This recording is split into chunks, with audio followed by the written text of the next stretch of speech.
You're listening to the Options Insider Radio Network.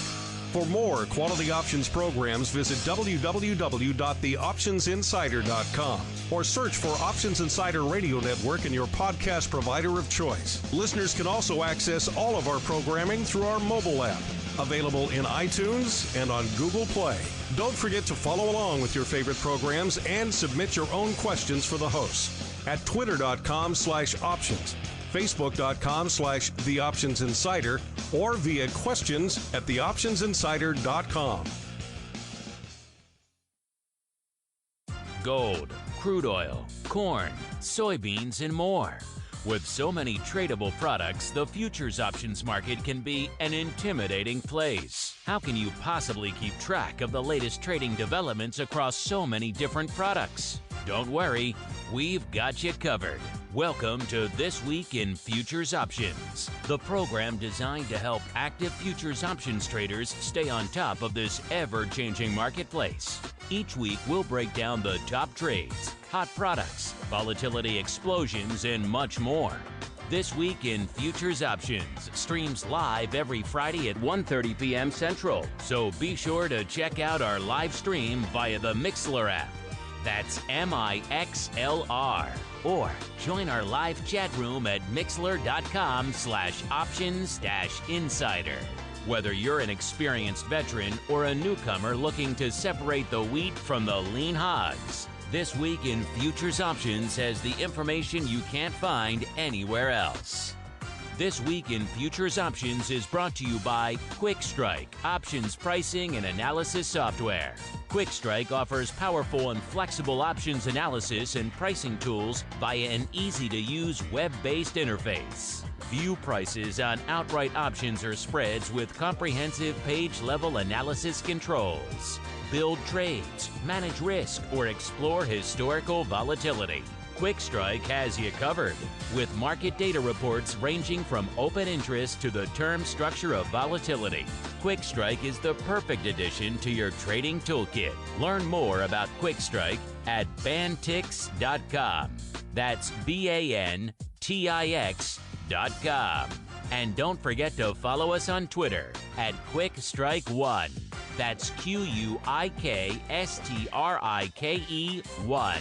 This Week in Futures Options is also brought to you by CME Group, the world's leading and most diverse futures and options exchange.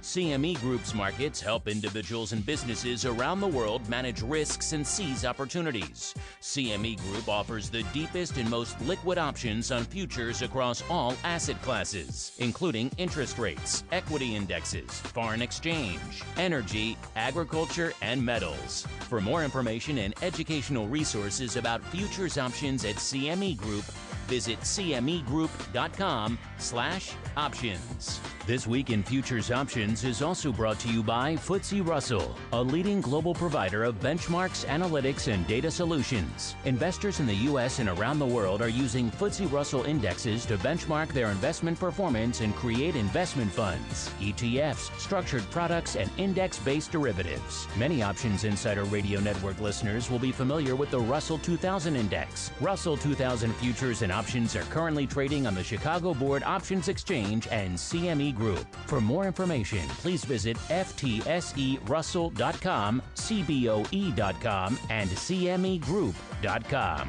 And now, get ready to break down the latest futures options trading activity.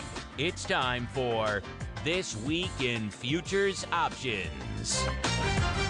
All right, everybody, welcome to TWIFO, This Week in Futures Options, the show where the name pretty much says it all. We break down the week that was and indeed still is, some futures options trading, trending analysis, research, all sorts of fun perspectives here on the program. Got a complex, got a product, got a category you'd like us to discuss on the show, hit us up. You guys know how to find us at Options on most of the major social media platforms, except for Facebook. We are the Options Insider there. Go figure. Questions at the Options Insider also works. Our mobile app, our website have it all baked in. You can reach out to us there or listen live. You can hit us up there too. No shortage of ways to make your voices heard. You say, hey, you guys never talk fluid milk on the show. Let us know. Hit us up. And we'll see if we could squeeze that fun stuff in for you. My regular co-hosts, my regular cohorts both on assignment this week. You got Sean traveling out there with FTSE Russell land, Nick traveling out there in Quick Strike land. Thankfully, though, we are joined holding down the CME Group hot seat by our old friend on the old program, good old Uncle Mike Tusaw from St. Charles Wealth Management. Uncle Mike, welcome back to the Twifo Show. It's been like twice in like a month now. We got to set a new record or something.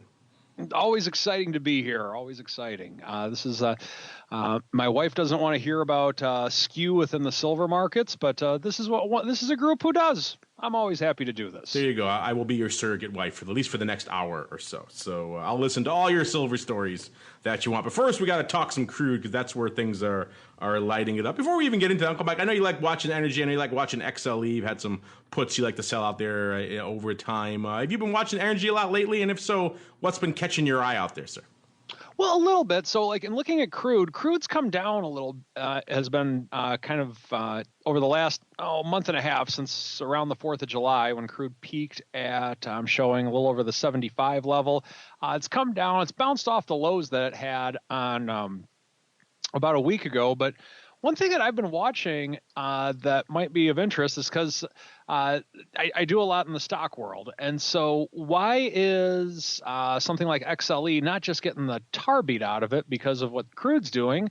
And that makes me look to something called natural gas. And in looking at the natural gas market, it's kind of putting on an interesting chart formation right now in that we're getting close to the levels that we were a couple months ago in June. We're not quite through the $3 mark yet, but we're not really that far from it. Natural gas is volatile like it always is, but in looking at it, it came down a little bit in July, but we have been rallying pretty strong since the low on looks like July 23rd. Now, we still have a ways to go before we get to the highs that we had back in January, but what's interesting about this is that we're coming into the fall season, and a lot of times with natural gas, it can be seasonal. If there's more demand for it, then the price would go up. So if there is going to be more demand for it, if we are going to have a long, cold winter, there might be reason to believe that nat gas is going to come up. But I think that in the energy world, the fact that crude's been coming down at the same time, nat gas has been coming up. So kind of an interesting combination that you really don't see too often in that world.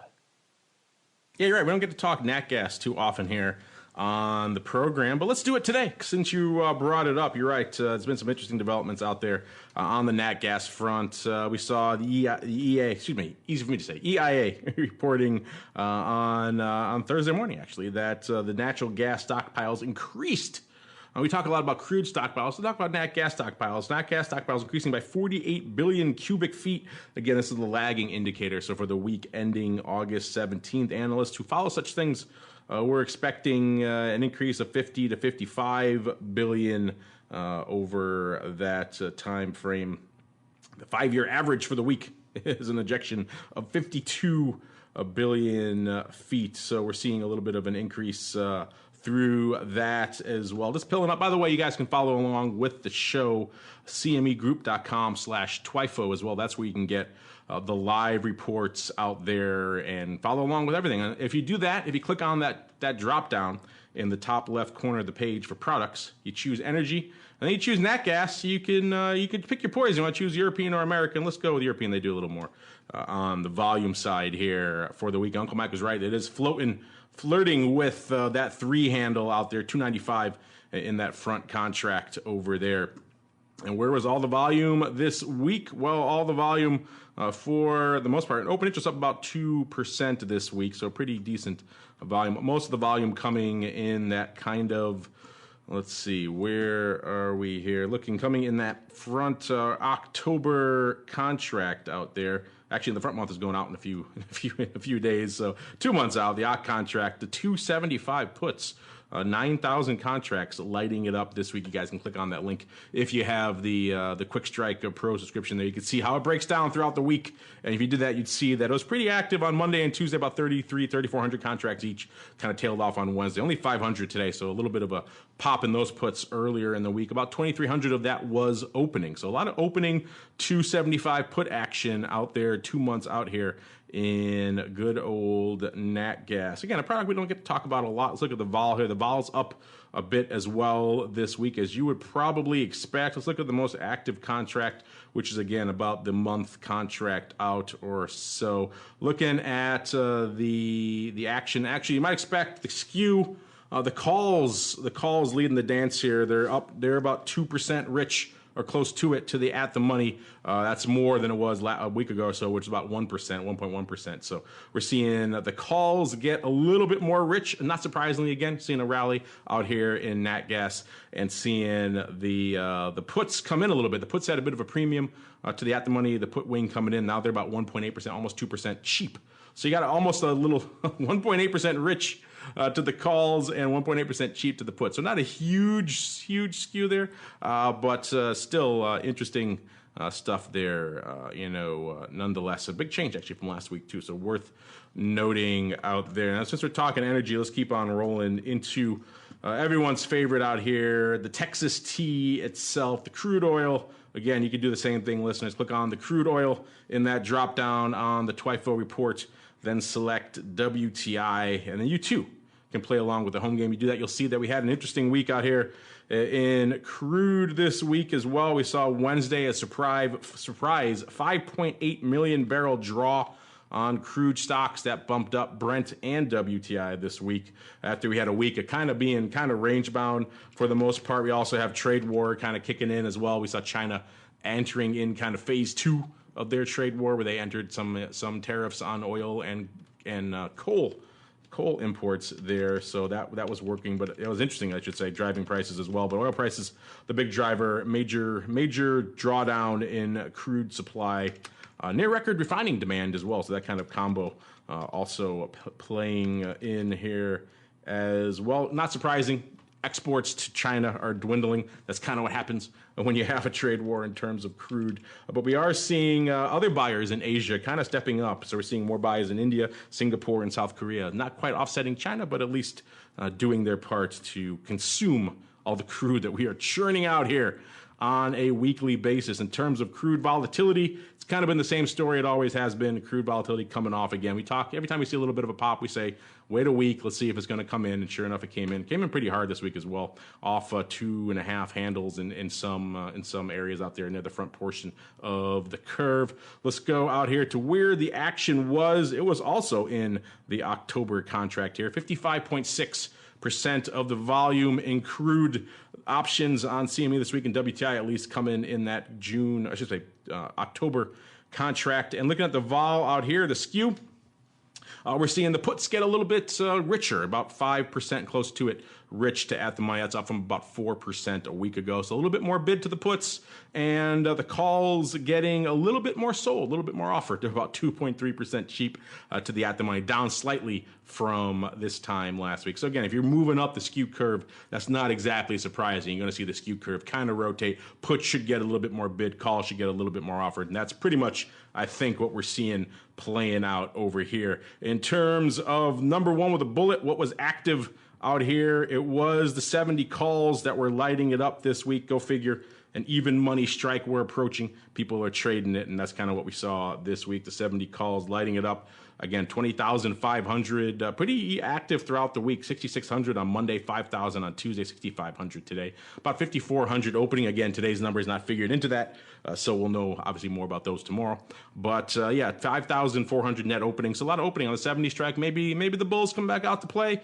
We shall see. 63 puts also active this week as well. Also in that OCT contract, doing about 14,300 contracts. The lion's share Monday, 6,000 going up there, almost 5,000 hitting the tape today. Net about 5,700 opening there as well. So kind of a bifurcated action, 70 calls, 63 puts. You can maybe see an argument for both out here, and that's what we're seeing lighting it up on the tape as well. Also seeing some action, 62 puts, 11,300, and the 73 calls, 11,800. So those are 4 and 5 respectively on our top 5 here. The calls taking it ever so slightly with about 500 more contracts.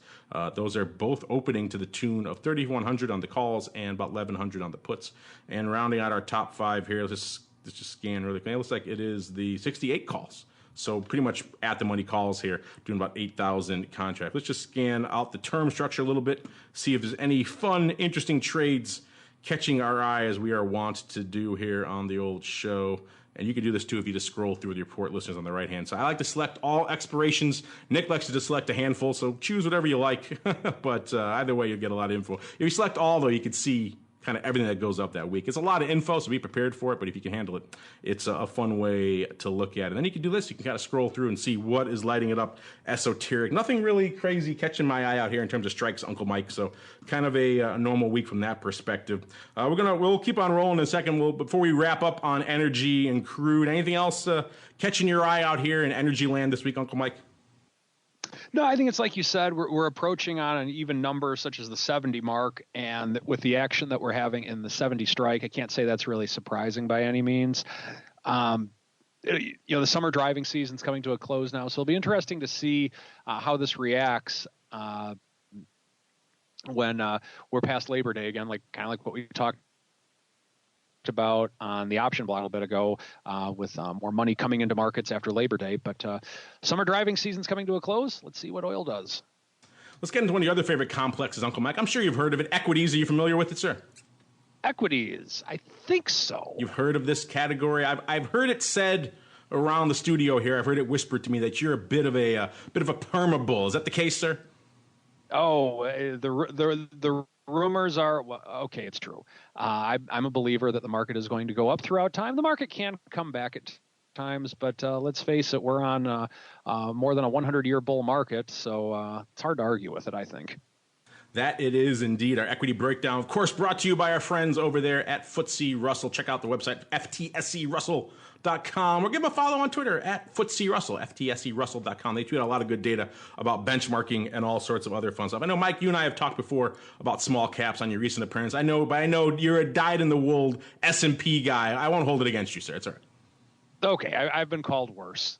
I could handle it. And I know you mostly play in SPY. We like you guys, too. We welcome all comers here on the show. What's anything catching your eye? I know you like to roll some puts and do some upside calls every now and then, all sorts of other fun stuff. Anything going on? Are you doing any stuff out there in S&P land these days?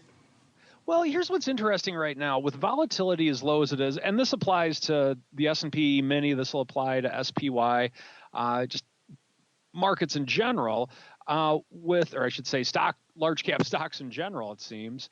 But particularly, this will be similar in the S&P mini options as it is in SPY, the world that I live most of the time.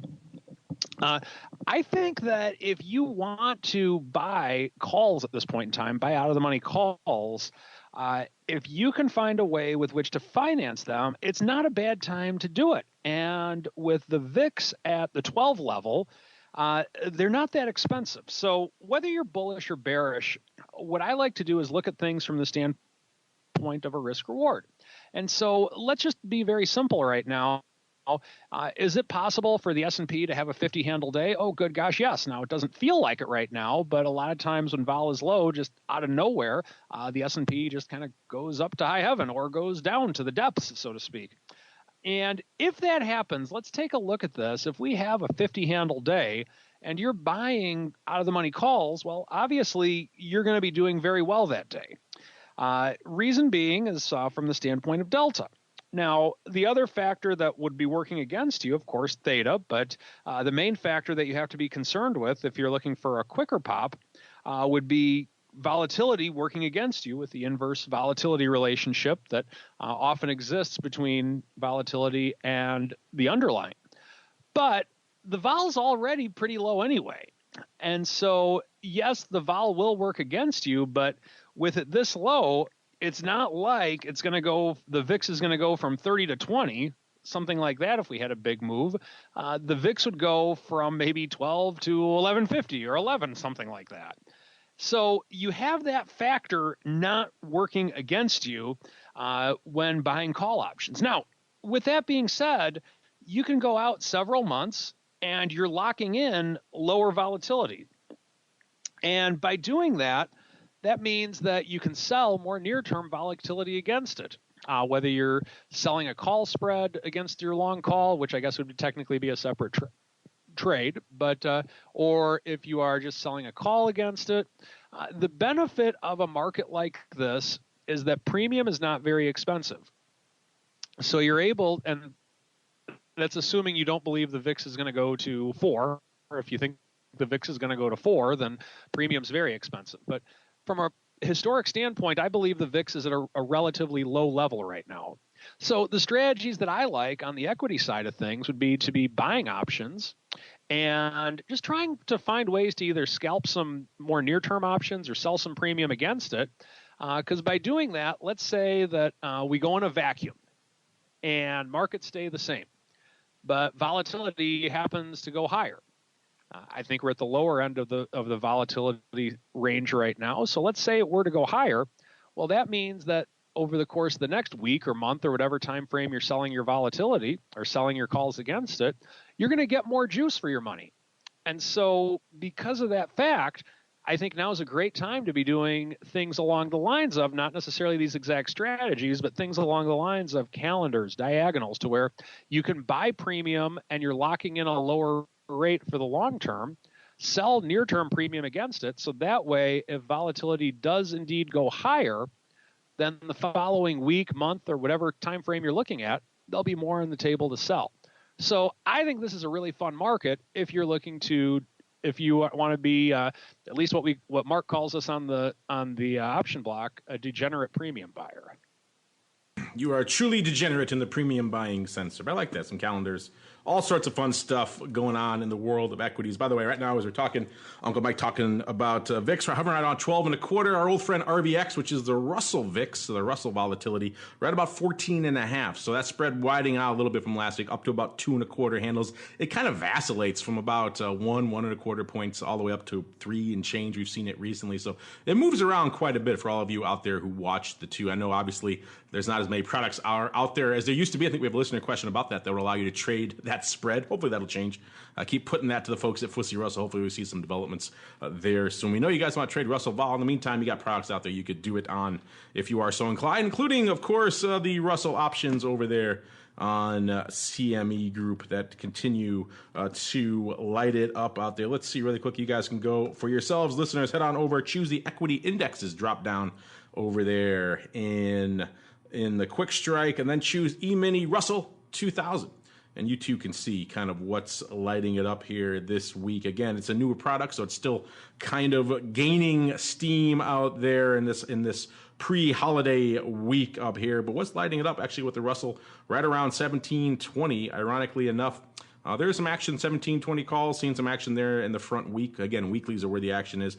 But it's actually out there in the week 3 October contract, 1530 put. That is lighting up. We've seen this before, too, with a lot of action and far out of the money puts in Russell. And that is the case again this week, which is surprising. Open interest growing nearly 10% again this week. So another banner week for that. And Uncle Mike, I was looking at some interesting stuff. Our old friend over there, we had Blue Putnam from the CME research team on not too long ago.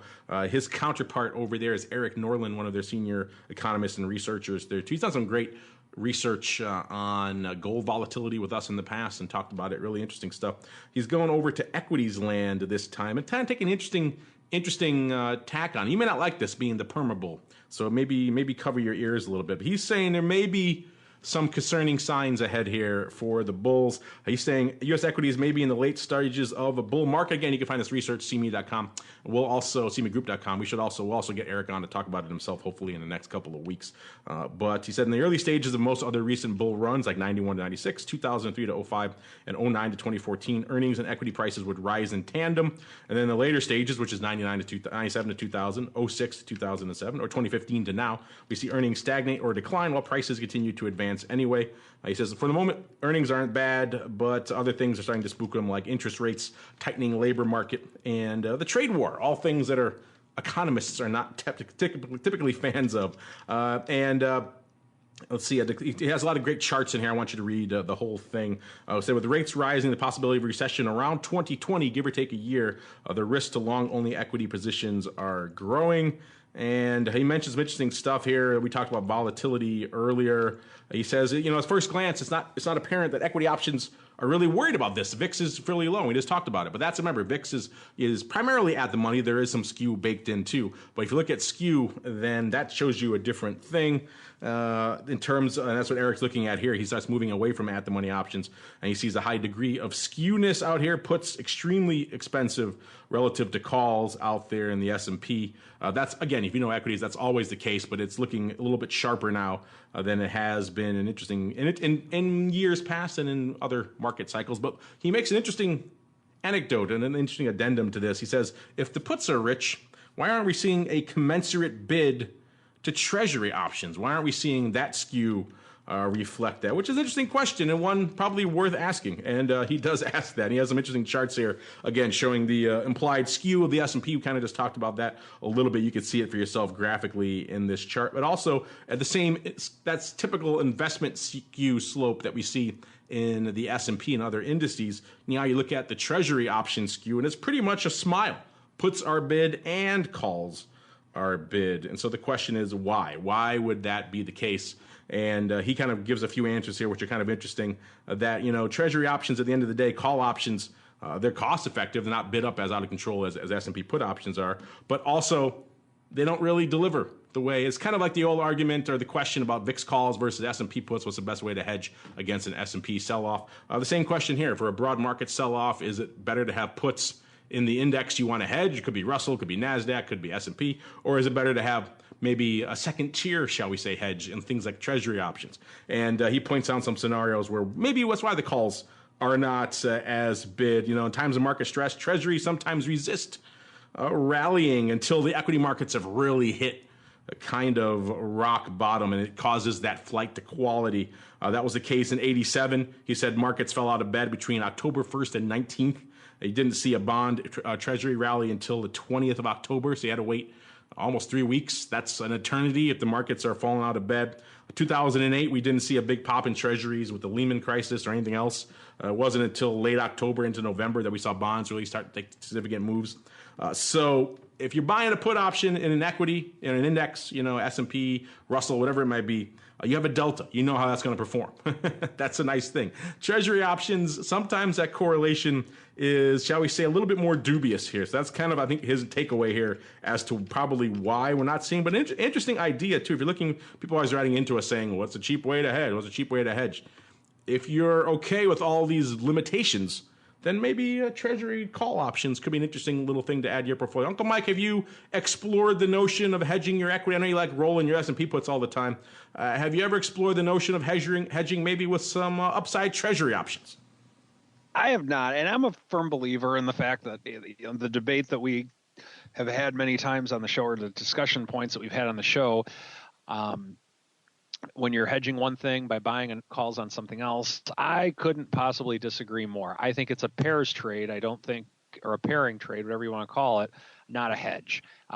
Is it a way with which you can possibly get something out of it? Yeah, because let's face it, if the S&P went down 80 points today, is the VIX going to go up significantly? Yeah, I would agree with that. 99.99999% of the time. But it's not a hedge, it's a pair. Meaning that if the S&P goes down little by little by little by little by little, and over time you have these VIX calls that the time is expiring on them, and the VIX really isn't moving that much because the S&P is moving so slowly, let's say, then it's really not going to do you much good. So I'm of the school of thought that if you're hedging, I think you should buy puts on the instrument with which you're hedging. If you're looking to do some type of a pair trade or something along those lines, like what we described in terms of maybe futures and buy some calls on the VIX, as opposed to buying puts on the S&P, then I don't have a problem with that, of course, assuming you're using this with capital that you can afford to lose. But overall, in terms of a big portfolio, I think it's foolish to use VIX calls as a hedge as opposed to S&P puts. And to the treasuries, it's very possible with that correlation, but I think that what needs to be done is if you're going to insure your home, buy homeowners insurance. If you're going to insure the S&P, buy puts on the S&P. Yeah, it's that's a conversation we've had many times before, and you're right. I don't think I would advocate for either VIX calls or in this case, you're talking Treasury options here. Either one really as a direct hedge, I would much prefer. It's a little more expensive, but the actual direct hedge is always going to be better. It's always going to give you that bang for your buck that you're looking for. But that said, if you're looking at adding some Treasury to your portfolio anyway, and you're thinking about some ways and you believe in this hypothesis that it's going to be weighing on the market coming up here a little bit, then maybe some upside Treasury call options, not perhaps as expensive as you'd think. So maybe that's perhaps bargain hunters out there in the Treasury world will be intrigued by that. Let's keep on rolling. Let's go into your favorite complex, Uncle Mike, the metals. Let's start off here. We don't get to talk about, except when you're on the show, we get to talk about it. So let's stick things off in the realm of silver. Let's see where we are, your favorite core holding of your portfolios there. Silver, kind of a quiet week, off about 0.75%, about 15 odd cents or so, right around 14.5 out there. We're seeing vols, kind of like most metals, vol kind of mixed to coming off a little bit in the nearer term and kind of mixed in the later terms there. Looking at, let's see, where was the action out here this week in silver? It was actually in Dece, about a quarter of all the options volume here on CME going up in the Dece contract. And let's see what's going on out there in the skew in that month. Puts getting, shall we say, a lot less rich.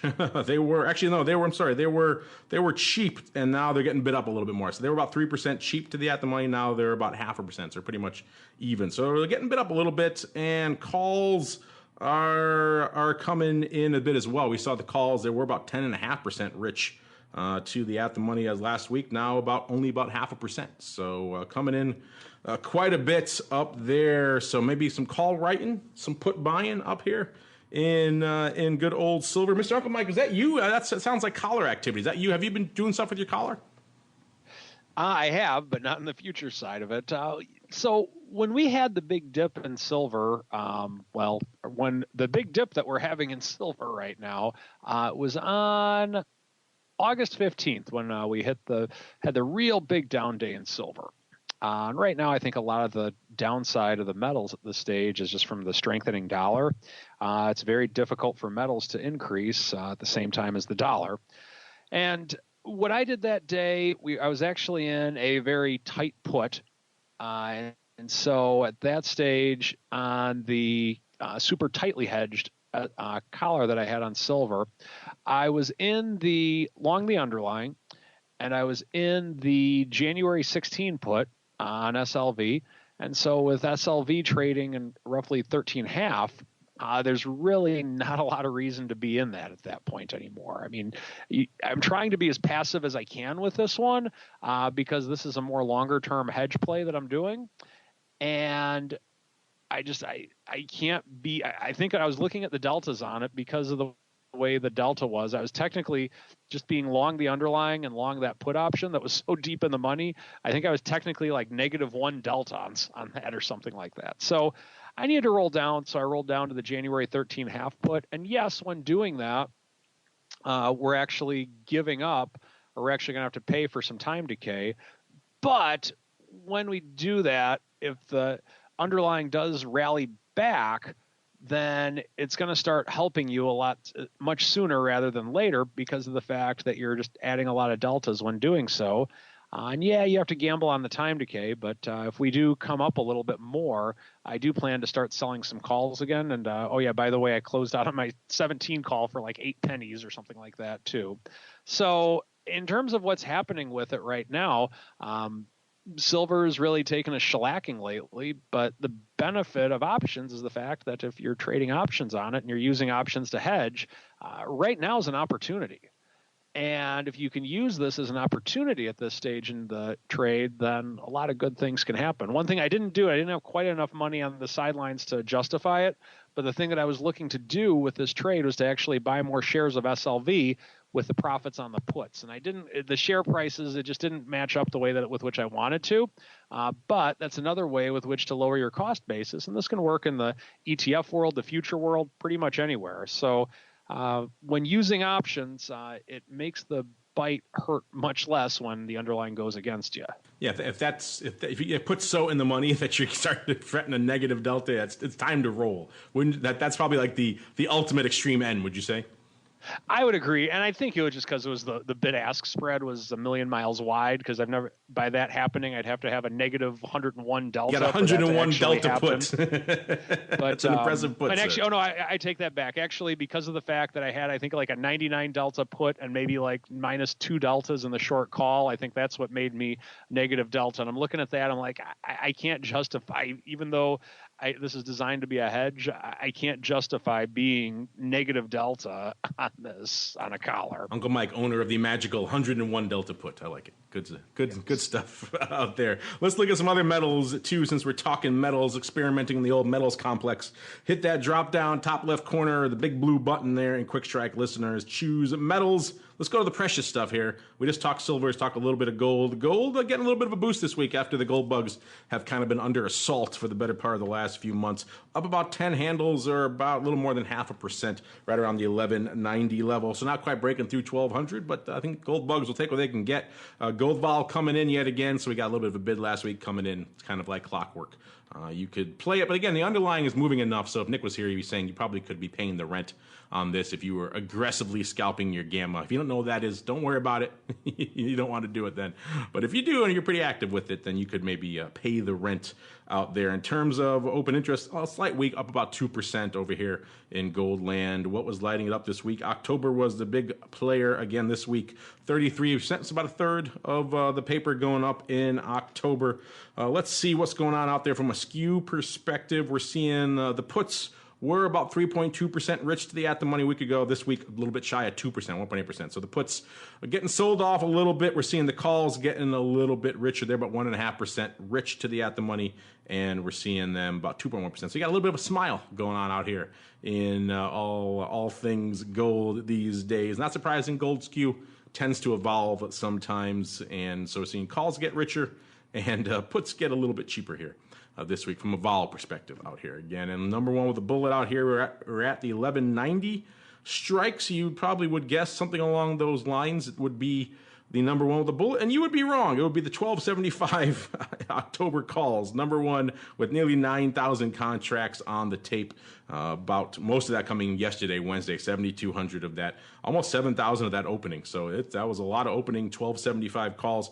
Calls that are not quite 100 handles out of the money, but pretty optimistic nonetheless out here. So a bit of a surprise for our number one with a bullet here. Number two, we've got tie. Well, let's close to it. We'll give number two a couple of hundred contracts, edges it out. The 1180 puts also in October, about 7,700 of those. 3,300 going up on Tuesday, 2,200 on Wednesday, 1,800 on Monday. Net about 1,000 closing, and hot on its heels, we actually see the 1230 calls in September. 7,500 of those going up this week as well. Again, it looks like maybe a bit of a roll because we saw that Wednesday print in maybe a roll from Sep to Oct. These went up 7,300 times.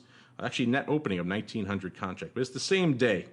If I have a chance, maybe I'll try to dig into the blocks. Wednesday, 1230 calls here in September. Let's pull up the 7,200 on Wednesday, the 1275 call. So maybe a bit of a roll from the 1230s out in September to the 1275s out in October. Again, I don't have that up on my spreads. I'm just kind of intuiting here in the paper, which would be an interesting choice nonetheless. If you're looking super bullish, you're super gold buggy here, we got some paper for you. In terms of out there in Dees 2019, someone trading 1,000 of the 2,100 calls. So there you go. A little bit of love for some upside. All like 10 lot of the 2,500s. Actually, no, more. 1,000 of the 2,100s in Dees 2019. That's not far out or far up enough for you listeners. Dees 2020. Someone slinging 1,000 lots today of the 2,500 calls in Dees 2020. Mr. Uncle Mike, what is that? How does that feel to you? We're at about 1,200 right now in crude. Someone's saying we're going to pretty much a little bit more than double by Dees 2020. You're a metals bull. Are you that bullish? You said crude. Did you mean gold? I meant gold, yes. Got it. I don't know if I'm quite that bullish. I think that I'm bullish on gold. Not quite as bullish as I am on the markets, or on stocks. But that might be a little bit more bullish than I am. That's quite a bit. You know where the bulls are not, or at least they haven't been of late, is out in the crypto space. Let's talk a little crypto here before we get to some of your questions. By the way, it's been good times out here in the crypto land for our friends over there at CME Financial Times, saying Bitcoin futures, that battle seems to be going in the CME's favor here. Their volume on their futures doubled in July, continued to rise in August. Let's see. CIBO, though, hasn't seen the similar growth in their contract. So interesting stuff out here. Everyone said, CME made a poor choice by having such a meaty contract, 5 coins. And certainly back when the coin was 20,000, that was a lot. That was 100,000, notional contract you had to sling around. That was meaty for a lot of people. CBOE had the 1 coin contract that seemed more nimble, more nuanced, and yet the volumes speak, and the market has chosen. They're choosing the meatier coin. Probably some of that sell-off helping a little bit as well. It makes it a little easier to sling a 5 coin multiplier contract when the let's pull up a current quote. It was around 6,400 last time I checked on it. Let's get it here. Let's see. Where are we today? 6,400 still. Yeah, up about 35 handles in the front month. Doing about 3,300 contracts, about 3,500 if you add all the months in. So another pretty active day out here in CME crypto. Go figure. Good thing, because we'll be talking crypto this weekend. We'll get to that in a little bit here in Chicago. If you're around, love to see you. It's also been interesting news that on the futures front, if you're not trading the futures and you want to trade crypto, that's kind of, you should be doing it, because the SEC just yanked the approvals for a couple of more Bitcoin ETFs. They do not seem interested in approving any sort of Bitcoin ETFs. All of you out there who are waiting for, let's say, the SLV equivalent to silver option, something along those lines, are going to be waiting a little bit longer in the Bitcoin space. They rejected 2 ETFs filed by ProShares that would track the Bitcoin futures, another one from Granite Shares, and 5 levered and inverse ETFs. You know the inverse doesn't even have a shot right now. They should probably not even file it. After what happened with volatility in February, anything inverse, no way. So just cancel that on your own, Direxion. But the other ones all getting rejected. That comes on the heels of them rejecting the Winklevoss ETF back in July. They just do not seem at all interested in an ETF. They're concerned that the rules designed to prevent fraudulent manipulative acts and practices are not sufficient here for these ETFs, and they've offered no record evidence to demonstrate that Bitcoin futures markets are still not up to the size that they want them to be, even though they are doing a lot these days. So interesting plays on there. And that's not enough crypto for you, Uncle Mike. We'll end on this here. That a lot of people, we don't get to talk equity earnings here on this show very often, but it does play into the crypto space, because NVIDIA had their earnings last week. And what does NVIDIA have to do with this? Well, they're the biggest makers of graphics cards on the planet, pretty much. And if you know anything about crypto mining, they very GPU intensive. So for quite a while there, people were just buying these graphics cards en masse. A whole secondary market had spread up for people just bidding up these graphics cards to get as many as they could in as many rigs as they could, so they could mine as fast as they could. And that seemed like a great business in perpetuity for NVIDIA. In their recent earnings report last week, they came in 5% below second quarter estimates. And the big miss came in their crypto side. 18 million they made versus predicted of 100 million. And the management says it was so bad they're no longer going to be modeling and predicting their crypto revenues going forward. So all of their sectors were pretty much firmly in the green, with the exception of the crypto.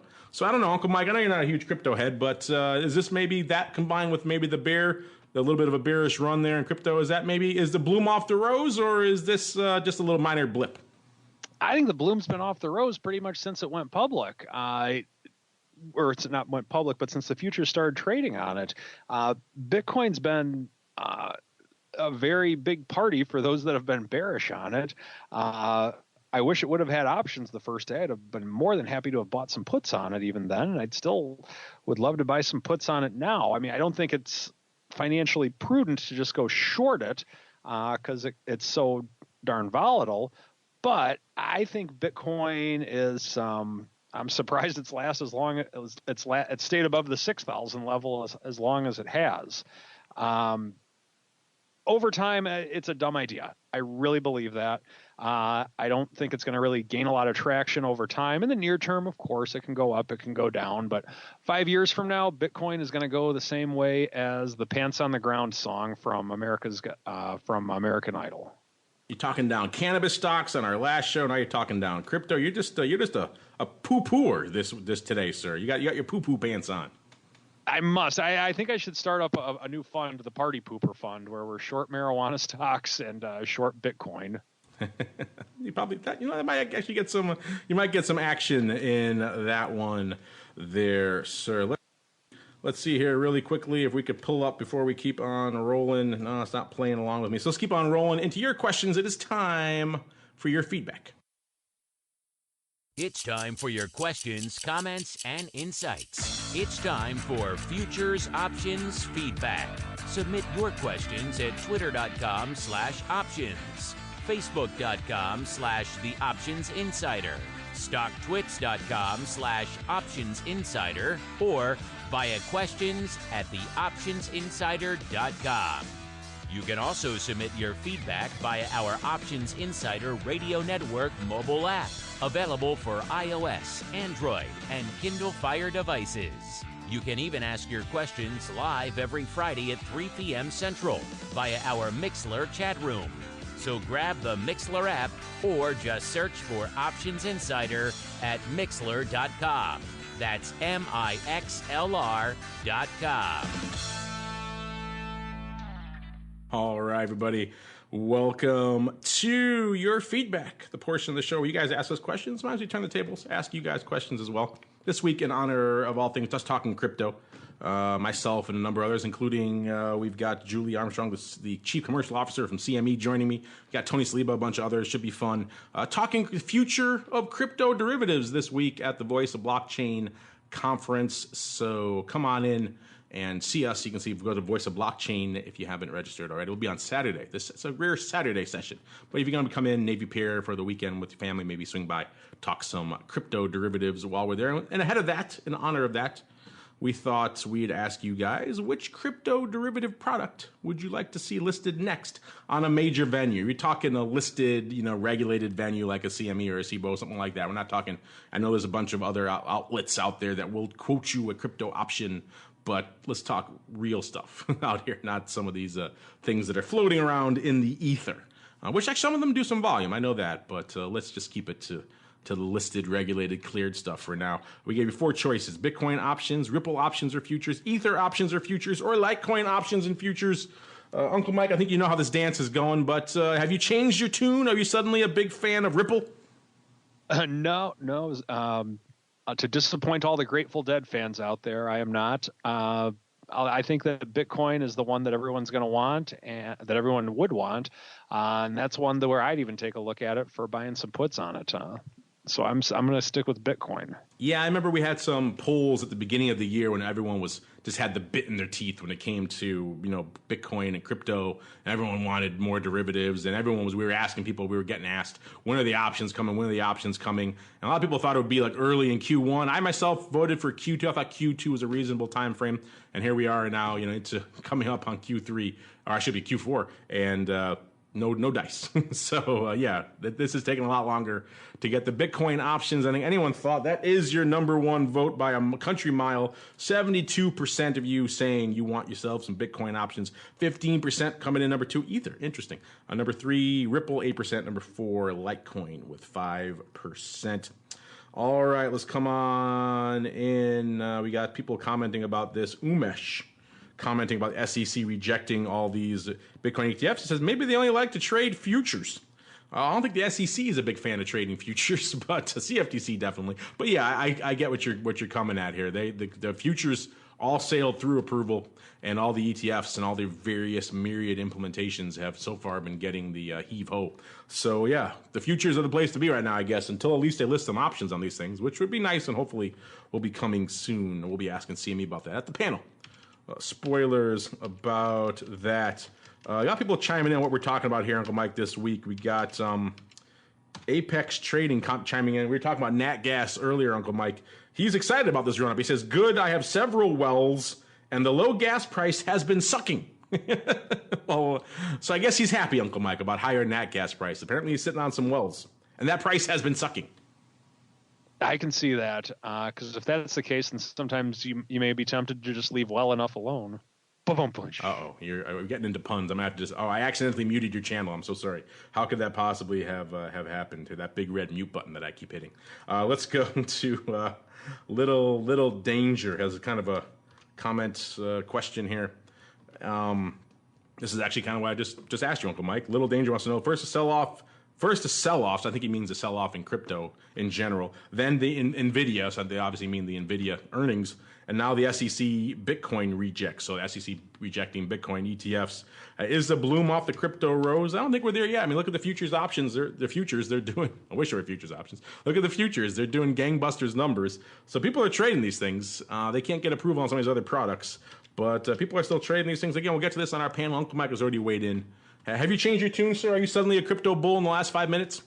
Not in the last 5 minutes, no. And but I think it'll be a really cool tradable product for the time being until it goes belly up within 5 years. So I really would like to see the futures options on them. Well, you are not alone, sir. Others want to play in that as well. Let's see what's going on here on this. Let me go back out of here. All right, let me change this up a little bit here. We got a question/request from LVers. It's very simple request. They say, Hogs, please. I'm assuming that means they want us to talk some hog options and activity. Well, you know what? Your wish is our command, Mr. Elver. We haven't had any hashtag hog love on the show in a while. It's one of our favorite hashtags. Let's pull up our old friends, the Lean Hogs. You too can do it. Head on over to QuickStrike or go to bantix.com, click on the QuickStrike login button or sign up button. You can go right in there. Choose the drop down livestock, then go over to Lean Hogs, and you'll see exactly what I'm looking at. Uncle Mike, are you a big dabbler in the Lean Hogs? I know you love yourself some livestock. No, I can't say that I am. It's an interesting business, but it is not something with which you can only do so many things, and unfortunately, that is not one of them that I can do. Yeah, I can't make heads or tails of this marketplace, quite frankly. I'm looking at it right now. The at-the-money futures at about 52. That's off about 7 handles this week, or about 13%, quite close to it. So it's been a drubbing here in Lean Hogs. Again, a lot of that feeling some of the impact of this trade war. At-the-money vol soaring, as you might expect, up about 4 handles, 9 handles in the front month, which has about 50 days to expiration. So it's not as gamma heavy as you might think. That's more than a monthly there. So interesting stuff here across the board. Let's look here. The action, 58% of it is in that front month contract, that October contract. And looking at the vol here, it's up about 9, nearly 10 handles. So it's been crazy town here in hashtag hog love. Let's look at the skew. The puts coming in aggressively. They were about 13.5% rich to the at the money, now only about 3.9%. So coming in nearly a full 10 points here on still rich, but not quite as rich as they were. Nowhere near as rich as they were, actually.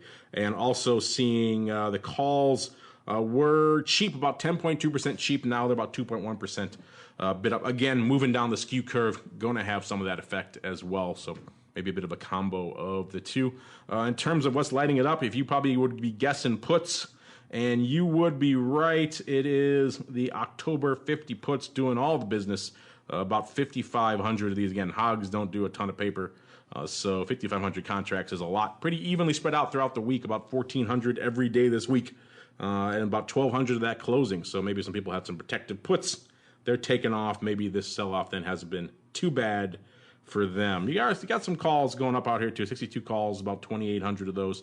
Half of that going up on Monday, about almost 1,000 going up today, about 1,200 of that opening. So there is some call love out there too, but it is still predominantly puts out here. Let's go a little bit farther out. 68 puts out there in June of next year, doing about 1,000 contracts. So those are interesting strikes in the money puts. So interesting stuff here. But Hogs are just they're a weird beast, pun intended. And it's a fun one. They move, and when they move, they rock and roll. But yeah, not one we get to. But I'm glad. Good question. We like to get a little bit of hog love here on the show. Let's see if we can wrap up with. Let's see here. Let's do a quick one here. that we could wrap up on a fun one. Skew trades, quick vol. We'll save that one for Nick here. It's an interesting one. I think we touched on this before on some other shows. Let's wrap it up here on this show. Mr. Uncle Mike comes from Splitsville. He wants to know, quite frankly, why is a long put / covered call, or that combination together, called a collar, while if you're short the put and long the call, it's a risk reversal? He never understood that one. Do you have any insight into this, Uncle Mike? No, but I do have a story. I remember when I was first breaking into the business, when I was a MetLife financial service rep over 15 years ago. I can remember people taking their Series 7 test. And I remember one of the women in the office, she was a compliance officer. She was just saying, I remember that test. You have straddles, you have strangles, you have naked. A man had to have invented this thing. And I think she's right, because in what other business can I go home to my wife and say, honey, I talked about naked short straddles with another woman today, and have it be perfectly acceptable dinner conversation? There you go. A perfect use case for the naked short strangles. And unfortunately, listeners, that's going to do it here for your questions and indeed for Twifle this week. Whoa, crazy loud. Let's do it. There you go. That's better. Thank you for that. All right, my ears ringing in my head. That music means, of course, listeners, that we've come to the end of another epic journey. We kind of danced all over the place this week. Got into crypto, got into all sorts of metals, got into silver, got into gold, got into crude, got into nat gas, got into a lot of equities, got into some hog love in there. All sorts of fun stuff. If you got a complex you want us to talk about it, hit us up. You know how to find us at Options, most of the major social media platforms. The Options Insider on Facebook, even though who uses Facebook, really? Who uses that sort of thing? Or, of course, our website, theoptionsinsider.com. You can get all that good stuff there, and you can ask us questions via the feedback form or our mobile app or the live chat. Basically, we're out there. You can find us. Just search Options Insider at a Twifo. How to get to us. You'll get us. Don't worry. So if you listen to this, you have a way to get at us. So send us those questions. If you're one of those people out there, you don't talk about this complex enough, well, then send it in to us. We'll talk about it. And, of course, before we go back around the horn, let's start with Mr. Uncle Mike, because he's here and he survived a full hour of Twifo. So, Mr. Uncle Mike, if I'm intrigued by what you're doing in silver or in energy or maybe in the equities and I want to learn more, where should I go? What should I do? By all means, contact me. Visit my website, stcharleswealth.com. Give me a call, 312-212-3531, or shoot me an email at mtosaw@stcharleswealth.com. Check the man's website out. It's got a cool fox on it. I think you're going to like it. It's like all those things he's talking about, trading equities, hedging equities, maybe trading some energy or some metals. He's an advisor. He's not afraid of them. He's only afraid of crypto and cannabis. As long as you're not in the seas, he's good. Check him out, stcharleswealth.com. To learn more. And, of course, our friends over there at FTSE Russell, FTSE Russell.com to learn more. A lot of great data, indexes, all that kind of cool stuff. You see what benchmarks they have, what other products maybe they're working on. We'll get Sean on here to twist his arm and learn more about what's coming with RVX. And I got a question about that here, too. I didn't get a chance to get to it today. So a lot of good stuff coming from them. Give them a follow on Twitter as well, at FTSERussell.com on Twitter to keep abreast of all of their stuff. Of course, our good buddy Nick can't do the show without his platform, of course. That is Quick Strike, QUIK, STRIKE. So it's the Quick Strike without the C. And that's where you go. If you go on search for that, you'll find it. Of course, you always just go to the mother site, Bantix, BANTIX.com, and click on there. You want to try out Quick Strike for yourself. All this stuff we're talking about, the skew, the vol, the open interest, the active stuff, everything, the futures, all that kind of stuff to much more degrees than we ever have time to get to here on the show. We only go through the Twifo report. There's a lot more in there you can play around with. Head on over to Bantix.com and try it out for yourself. Tell him we sent you so Nick knows where you're coming from. And then he'll be very excited to hear that. Bantix.com to learn more. And, of course, our friends over there at CME, they of the home of all things crypto futures, apparently, doing a lot of paper over there. If you're interested in all things crypto, join myself and Tony Saliba, Matt Amberson from Orats, Bill Ulivari from Mining Rig Solutions, as well as Julie Winkler from the CME this Saturday. We'll be talking all things crypto derivatives. We'll get into what we got right now, what's coming down the pike, what can we expect from the crypto derivatives marketplace. I'm guessing if you're listening to this show, you're at least intrigued by the derivatives aspect of that, so come check us out Let us know what you think on that space. Look forward to seeing you maybe this Saturday. voiceofblockchain.com to learn more. On behalf of myself, Uncle Mike, and Sean, the team at Footsie Russell, and Nick and his team at Quick Strike, and everybody over there at CME, and indeed myself, I want to thank all of you out there for downloading, streaming, subscribing, sending in such great questions. Keep them coming. They're all over the place, which we love. And we'll see you next time for more of This Week in Futures Options.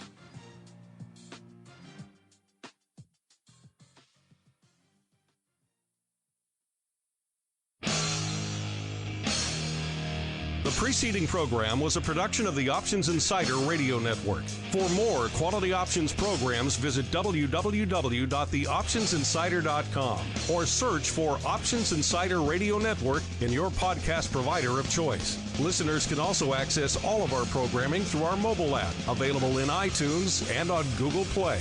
Don't forget to follow along with your favorite programs and submit your own questions for the hosts at twitter.com/options, facebook.com/theoptionsinsider, or via questions at theoptionsinsider.com.